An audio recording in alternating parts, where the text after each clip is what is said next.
అరకులోని అన్ని వాటర్ ఫాల్స్లోని నీళ్లు ఎక్కడికి వెళ్తాయో తెలుసా?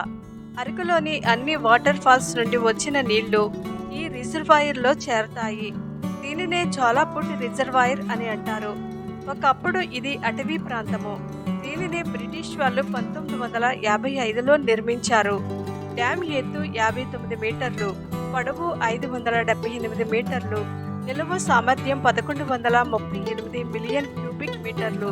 ఇందులో 120 మెగావాట్ల సామర్థ్యం కలిగిన 5 పవర్ స్టేషన్లు ఉన్నాయి.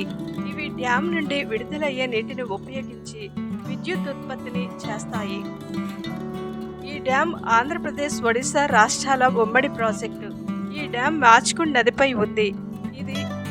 ఈ నదిని స్థానికంగా మత్స్యగడ్డ అంటారు.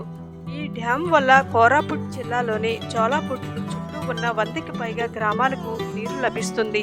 ఇక్కడి నుండి నీళ్లు గేట్ల ద్వారా డుడుమాకి, డుడుమా నుండి బలిమెల, బలిమెల నుండి సీలేరుకు, సీలేరు నుండి డొంకరాయి, డొంకరాయి నుండి మోతిగూడెం, మోతిగూడెం నుండి అంతర్వేది దగ్గర బంగాళాఖాత సముద్రంలో కలుస్తుంది.